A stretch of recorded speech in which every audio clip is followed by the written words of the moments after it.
Bonjour, ici Chantal Maccabé. Je suis très heureuse de m'entretenir avec le docteur Thierry Pouillot dans le cadre de Hockey 911, un événement bénéfice unique pour la grande campagne Code Vie de la Fondation de l'Hôpital général de Montréal en soutien aux soins vitaux. D'abord, docteur Pouillot, merci beaucoup d'avoir accepté notre invitation. Ce que j'aimerais savoir d'abord, c'est pourriez-vous nous décrire un peu votre rôle au sein de l'équipe médicale de l'Hôpital général de Montréal et auprès des joueurs du Canadien de Montréal? Ben oui, à l'hôpital ici, je porte plusieurs chapeaux. Je travaille, dans le fond, dans l'équipe de médecine sportive, puis on donne des soins aux jeunes athlètes collégiales et universitaires.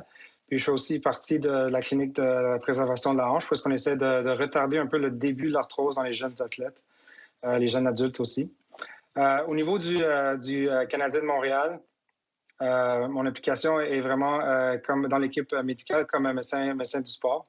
Dans le fond, quand les joueurs ont des blessures sportives au niveau du système musculo-squelettique, c'est moi qui interviens. On parle des choses simples comme les entorses sur la cheville jusqu'à des choses plus compliquées comme les déchirures de ligaments ou bien les déchirures au labrum à la hanche ou les dislocations de l'épaule. Puis quand les joueurs ont besoin d'une intervention chirurgicale, ben c'est moi qui les opère. Avez-vous justement un exemple de cas de blessure à un joueur là, que vous auriez traité récemment? Ben oui, l'exemple qui vient à la tête vite, c'est Alex Belzile. Lui, c'est un joueur qui s'est blessé la dernière saison. Puis c'était un moment de la saison où est-ce que, il allait être bientôt appelé par le grand club un peu pour venir prêter main forte.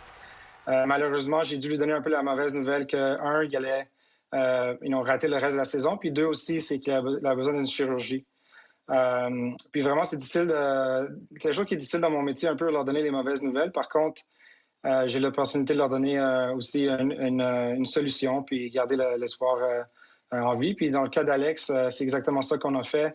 Il y a eu sa chirurgie, puis on y ajoute la pause de la COVID.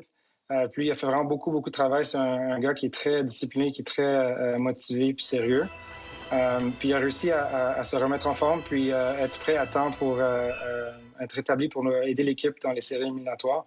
Alors, il y a un chapeau à lui, il a fait beaucoup de travail, mais ça fait plaisir en tant que docteur d'avoir participé à son succès personnel et aussi au succès de l'équipe.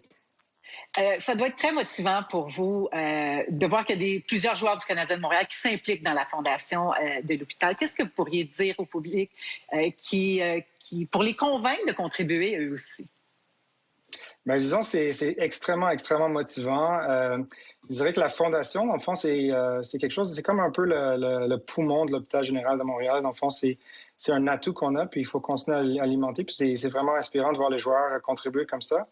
Puis qu'est-ce que ça donne? Ça nous permet vraiment d'avoir des services médicaux qui ne seraient pas toujours offerts. Ça nous permet de financer aussi l'achat d'équipements spécifiques. Tout ça, c'est pour avoir des services puis, qui sont disponibles aux gens de la communauté. Puis, dans le fond, c'est quelque chose qui nous permet, à l'hôpital général, de nous mettre dans une classe à part un peu dans le traitement de nos patients. Docteur Poyot, merci infiniment de votre temps. Merci beaucoup.